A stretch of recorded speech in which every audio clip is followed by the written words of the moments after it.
प्रिय साथियों, आप सुनना शुरू कर चुके हैं सुंदरकांड से आत्मविश्वास की कड़ी का 10वां भाग। आज इस कड़ी में हम प्रभु श्री राम और विभीषण के बीच जो संवाद है उससे हमारे मनोवैज्ञानिक विचारों पर क्या प्रभाव पड़ता है उस बारे में जानने की कोशिश करेंगे। और यहाँ शरणागत की रक्षा के लिए प्रभु श्री राम ने ऐसा कहा है कि यदि प्राण भी देने पड़ जाए तो भी वह दे देकर धर्म निभाना चाहिए। अतः इसी बात को समझने के लिए श्री राम और विभीषण जी के बीच का संवाद मनोवैज्ञानिक रूप से दबे हुए विचारों को बाहर निकालना, उन्हें मजबूत स्थिति में लाकर खड़ा करना, उनका और पोषित करना, उनका पोषण करना, उनको और संरक्षण देकर बड़ा करना तथा दुर्व्यवहारों की प्रवृत्ति का ज्ञान करना है कि मेरे अंदर दुर्व्यवहार के जो कारण बने थे, जो दुष्कर्म पैदा करने की मेरी प्रवृत्ति पैदा हुई थी, वह किन किन कारणों से हो गई थी, उनको समझाने का प्रयास बाबा तुलसीदास जी ने यहाँ किया है। दूसरा, हमारे मनोवैज्ञानिक तरीकों से यदि इसका अध्ययन करें तो सुसंगठित और व्यवस्थित सकारात्मक विचार सहारा मिलते ही विकसित होकर शीघ्र ही उत्तम फल की ओर या उत्तम फल की प्राप्ति करा देते हैं। ये कुछ चीजें आज इस 46वें दोहे से और 50वें दोहे तक हम समझने की कोशिश करेंगे। सबसे पहले लिखा है, अस कहीं करत दंडवत देखा, तुरत उठे प्रभु हरस विशेषा, दीन बचन सुनि प्रभु मन भावा, भुज विशाल कहीं हृदय लगावा। तो इस सब का मतलब यह है कि जो विभीषण जी जब चले थे तो उन्होंने जो रामचंद्र जी के बारे में सोचा था उन सबको पाकर बड़े खुश हुए और भगवान ने भी उन्हें उठाकर अपने गले लगाया। अनुज सहित मिल ढिंग बैठारी, और उन्हें अपने पास बैठाया। तो यहाँ सकारात्मक विचारों को जरा सहारा मिलते ही कितने प्रफुल्लित होते हैं, कितने व्यवस्थित होते हैं, कितने संगठित होते हैं, कितने हमारे अच्छे विचार फलने फूलने लगते हैं, यह समझने की बात है। यहाँ प्रभु श्री राम ने एक बात और कही है, बोले बचन भगत वह हारी, कहू लंकेश सहित परवारा, कुशल कुटाहार वास तुम्हारा। अरे लंकेश कैसे हो? तो जब अच्छे विचारों का पोषण करने की कोई बात करते हैं तो सकारात्मक विचार पुनः एक सम्मानित स्थान पर आकर अपने आप विकसित होकर अपने काम को करने लग जाते हैं। इसका तात्पर्य यह है। एक बात और भी है कि जो प्रभु श्री राम ने यहाँ बताने की कोशिश की है कि सकारात्मक विचारों को कौन दबा कर रखता है, जब लग हृदय बसत खल नाना, जब तक हमारे हृदय में बहुत सारे जो चोर हैं, जो खल हैं, वो रहते हैं। वो कौन कौन है? लोभ है, मोह है, मत्सर है। मत्सर का मतलब है ईर्ष्या, डाह है, जलन, अहंकार, मद और मान। जब तक रहते हैं तब तक सकारात्मक विचारों का सृजन हो ही नहीं सकता। इसलिए यहाँ लिखा गया है, जब लग हृदय बसत खल नाना, लोभ मोह मच्छर मद नाना, जब लग उर्न बसत रघुनाथा, धरे चाप सायक कटिगाथा। ममता तरुण तमी अंधियारी, राग द्वेष उल्लेख सुखकारी। और ममता सबकी जड़ है। और कैसी बताई है यहाँ विचारों के माले में कि जैसे उल्लू को अंधेरी रात प्रिय होती है, ममता को अपने ये जितने भी दोष हैं, चाहे वो लोभ है, चाहे वो मोह है, चाहे वो मदसर है, चाहे वो मद है, चाहे वो मान है, वह उसको बड़े प्रिय होते हैं। और अंधेरी रात्रि के समान जो राग और द्वेष होते हैं वो कभी उल्लुओं की तरह सुख देने वाले नहीं हो सकते। तो यहाँ उन्होंने इस बात को समझाने की कोशिश की है, तो हमें उन चीजों को छोड़ देना चाहिए। और आगे क्या लिखा है, अब मैं कुशल मिटे भय भारे, देख राम पद कुमल तुम्हारे। विभीषण जी ने यहाँ कहा कि अब मेरे सब भय मिट गया। अब जो मुझे रावण का डर था या जो मेरे अंदर कमियां थी वो सब खत्म हो गई। और जब मैंने तुम्हारे चरणों में मुझे शरणागति मिल गई तो फिर अब मुझे कोई कष्ट नहीं है। जा पर तुम प्रकाल जा पर अनुकूला, ताहिन व्याप विधि भवसूला। जिस पर आपकी कृपा हो जाए, जिसके मन में अच्छे विचार उठने लग जाएं और पहले से अच्छे विचारों का पोषण वहां हो, तो फिर उसका कहना ही क्या। आगे क्या बोले हैं विभीषण जी, मैं निश्चर अति अधम स्वभाव, शंभु आचरण कीन न काऊ, शुभ आचरण कीन न काऊ। कि मैं तो अधम हूं, निश्चर भी हूं और अधम भी हूं। मैंने कभी कोई अच्छा काम नहीं किया है, लेकिन फिर भी आपने मुझे अपने हृदय से लगाया, अपने पास बैठाया, यह आपकी महानता है। तो सकारात्मक विचार जहां भी पैदा होने लग जाते हैं, फिर उस व्यक्ति को स्वयं ही सबका सहयोग और सबका साथ मिलना प्रारंभ हो जाता है। आगे भी और बात कही है कि जैसे जैसे अच्छे विचार आने लगते हैं, उनसे हमारे मन में जो पुराने विचार हैं, जो दूषित विचार हैं, जो कुलसित विचार हैं, जो खल हैं, वो पुनः दूर भागने की कोशिश करते हैं। और उनको हमें कैसे डील करना चाहिए, वो यहाँ बताने की कोशिश की है। जननी जनक बंधु सुत दारा, तनु धन भवन सुहृदय परवारा। जननी, जनक, बंधु, सुत, इसका मतलब माता, पिता, भाई, बेटा और पत्नी। तनु धनु भवन सुहृदय परवारा, ये शरीर, ये धन और ये दौलत जितनी भी है, ये सब हमारे बहुत थोड़े समय के साथी हैं। ये सब ममता के कारण हमें अपने लगते हैं, लेकिन ये लंबे समय के साथी नहीं है। उनको क्या कर देना चाहिए, सबके ममता ताग बटोरी। जैसे कच्चे धागे को एक जगह लपेट करके मजबूत बनाते हैं, मोटा करके, उसी तरह से इन सबको एक जगह लपेट कर डोरी बनाने कर हमें अपने विचारों में समदर्शिता को जगह देनी चाहिए। और समदर्शी का मतलब है जो ममता से दूर, जिसमें सेल्फिशनेस या अपनत्व, मेरेपन का अहम कहीं ना बचे, उसको समदर्शी कहा है। हर्ष शोक भय नहीं मन माही, अस सज्जन मम उर्बस कैसे, लोभी हृदय बसै धन जैसे। तुम सार के संत प्रिय मोरे, धरऊं देह नहीं आन नियोरे। तो जब संतोष पैदा हो जाता है तो भगवान भी उसको और मदद करने लगता है। तो इसका तात्पर्य यह है कि जब हम संतोष की ओर बढ़ने लगते हैं तो हमारे मन से दूषित विचार, कुलसित विचार, किसी के प्रति अत्याचार, अनाचार, छल, कपट, ये सब विचार स्वतः ही समाप्त होने लग जाते हैं। और यही सुंदरकांड की खूबी है, जिसको लोग पढ़ते तो हैं लेकिन समझने की कोशिश नहीं करते हैं। आगे क्या लिखा है, सगुन उपासक परहित निरत दीढ़ निरनेम, जो नर प्राण समान मम तिनके द्विजपद प्रेम। जो हमेशा दूसरों का भला करता है, जो अच्छी बात करता है, वह सदैव समाज में सम्मान पाता है। अतः उसके लिए सकारात्मक विचारों के आने से ज्ञान व्यवहार में प्रदर्शित होने लगता है। जैसे जैसे हमारा जो ज्ञान है वह आगे बढ़ता जाता है, तो हमारे व्यवहार में, हमारे रोजाना के काम काजों में वह दिखने लगता है। यहाँ एक बात और भी बहुत मजेदार बात कही है, अब कृपाल निज भगत पावनी, देव सदा शिव मन भावनी, एव मत कहूं प्रभु रन धीरा, मांगा तुरंत सिंधु के नीरा।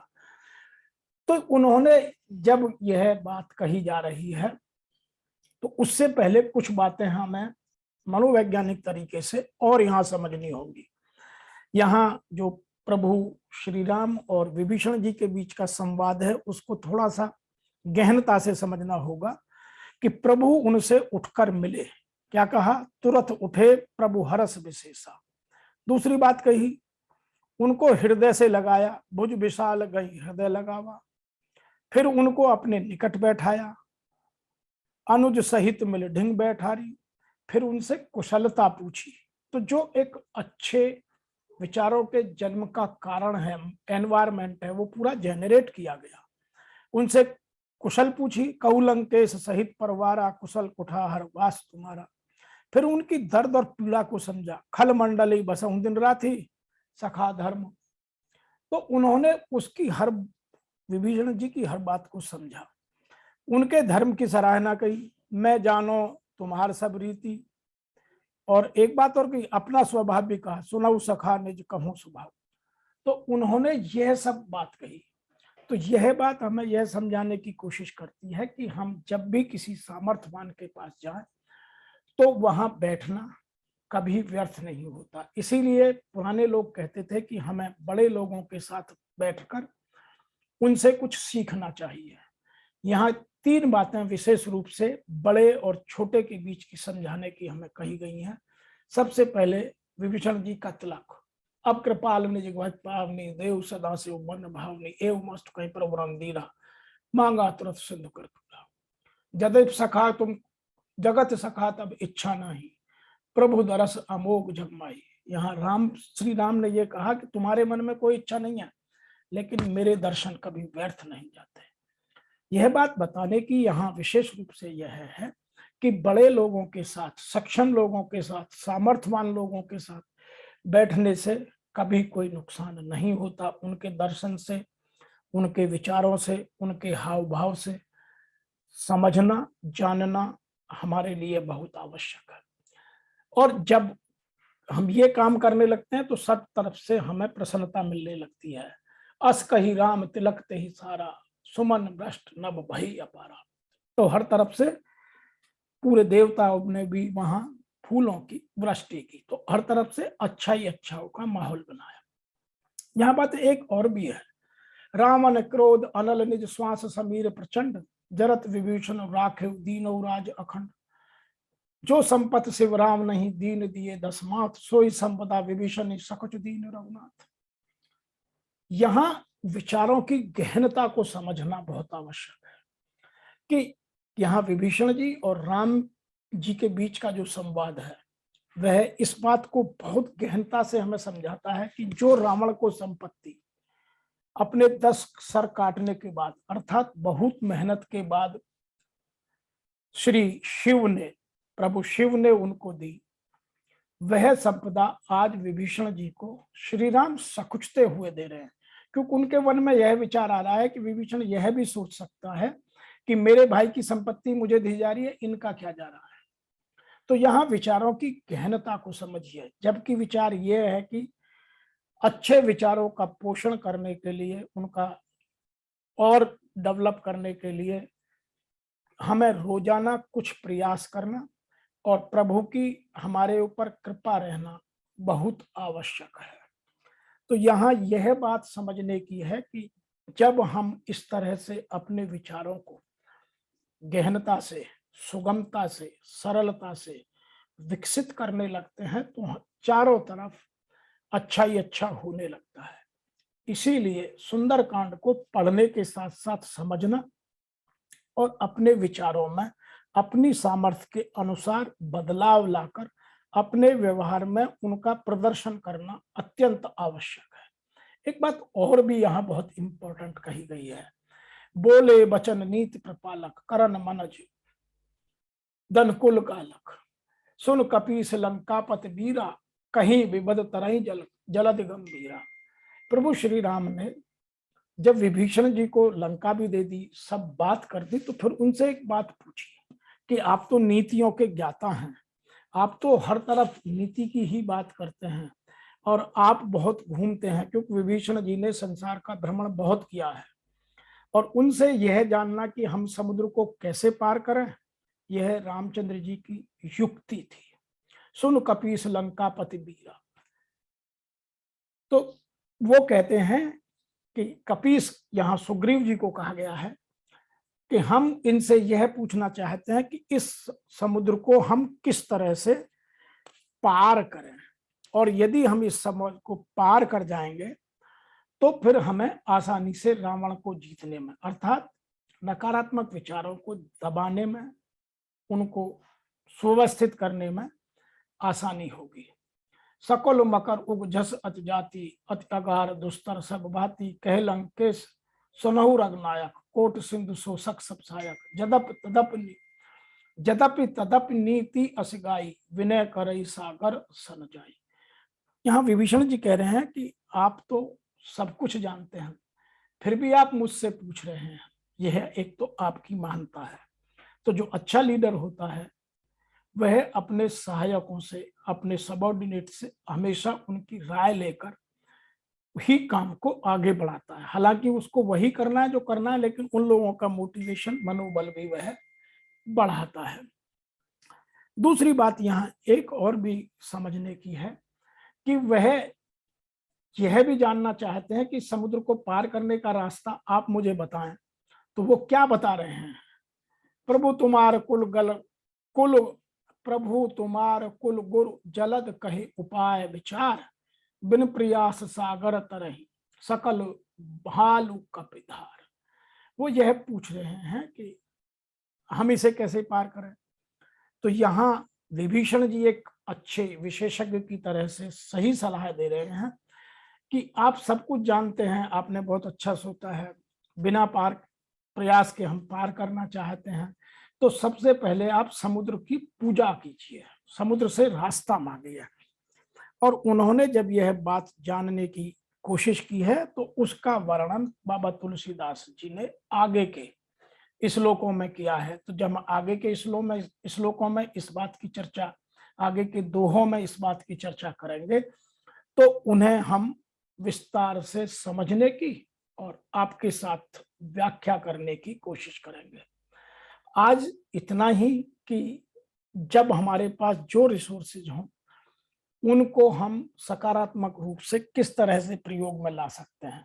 तो आज इन 5 दोहों से जो सकारात्मक प्रभाव हमें नजर आता है, उसके प्रभाव को मनोवैज्ञानिक तरीके से समझने के लिए यह सर्किल या यह चार्ट अति उत्तम है कि सबसे पहले हम अपने विचारों को ठीक करने का प्रयास करें, उनमें डिटर्मिनेशन लाएं, उनको स्ट्रांग बनाएं, वो ढुलमुल ना हो, वो डरपोक के ना हो, उनमें भय ना हो, उनमें शंका ना हो, उनमें सकुचित ना हो, उनमें कहीं गहनता हो, सरलता हो, सजगता हो, सुगमता हो, उनकी विश्वासों की गहनता और सघनता और जटिलता ही आदमी को मजबूत बनाती है।